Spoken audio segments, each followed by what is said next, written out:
कहते हैं पैसा, ओहदा और सम्मान अगर आपके पास है तो दुनिया आपकी इज्जत करेगी, और अगर आपके पास नहीं है तो दुनिया आपको आपकी औकात दिखा देगी।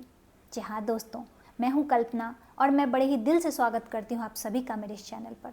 तो आज की कहानी है नाथा की, जो घर घर जाके जूते चप्पल सिला करता था और जो 2-4 पैसे मिलते थे उसी में नाथा खुश रहा करता था।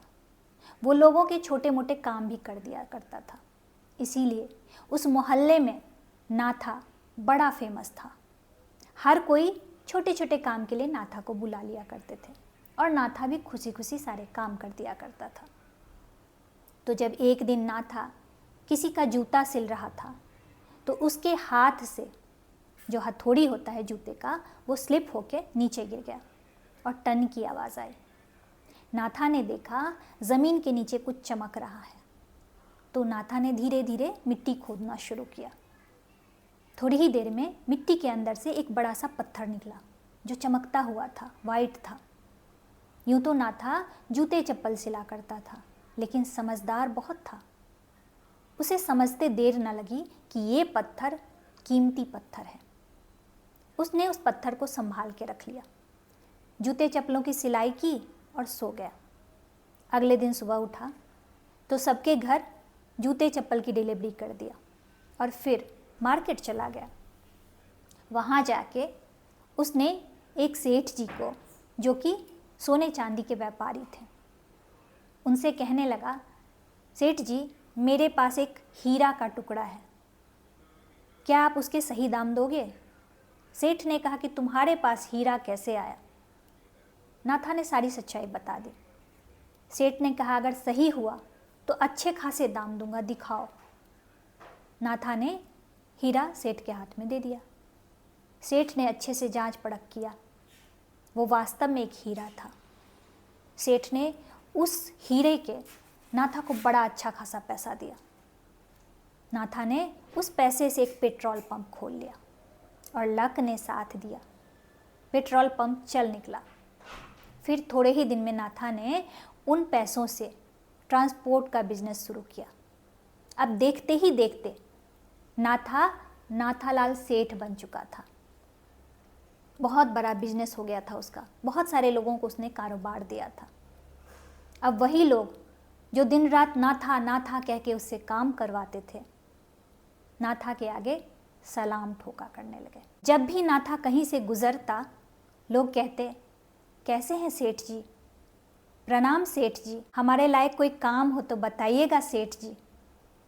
तो ये सुन के नाथा मुस्कुराता और कहता कि घर जाके बता दूंगा। नाथालाल का जो मैनेजर था, उसे ये बात समझ में नहीं आती कि घर जाके किसको बता देंगे। तो एक दिन वो पूछ ही बैठा, सेठ जी जब भी लोग आपको सलाम ठोकते हैं, प्रणाम करते हैं, नमस्ते करते हैं, तो आप उन्हें ये क्यों कहते हैं कि घर जाके बता दूंगा?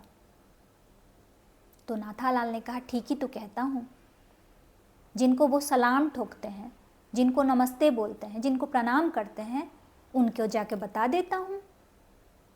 तो मैनेजर ने कहा कि वो किसको करते हैं? आप ही को तो सलाम नमस्ते करते हैं। नाथालाल सेठ ने कहा, नहीं नहीं नहीं नहीं, वो मुझे नहीं करते हैं। मैं तो कल भी था, तब तो ये लोग मुझे ना था करके बुलाते रहते थे, लेकिन जब आज मेरे पास पैसा आया है तो वो पैसे को सलाम करते हैं, पैसे को नमस्ते करते हैं, मुझे नहीं। तो इसीलिए मैं घर जाके अपनी तिजोरी खोलता हूँ और अपने पैसों को बता देता हूँ कि फलाने फलाने ने आपको नमस्ते किया, सलाम किया, प्रणाम किया। तो मैनेजर ने कहा, इससे क्या होता है?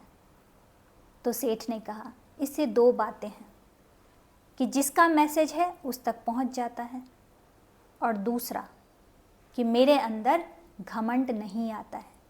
मैं आज भी अपने आप को वही नाथा मानता हूँ जो कल था। तो इंसान की परख 2 वक्त होती है, एक तो तब जब वो बहुत कठिनाइयों से जूझ रहा होता है, और दूसरा तब जब उसके पास बहुत सारा पैसा, मान सम्मान और ओहदा आ जाता है। और जो इंसान इन दोनों ही परिस्थितियों में अपने आप को संभाले रखता है, वो इंसान ज़िंदगी में कभी नहीं हारता है। तो कैसी लगी आप लोगों को ये कहानी?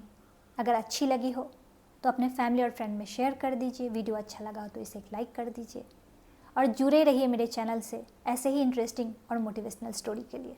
तब तक के लिए आप सबको जय हिंद।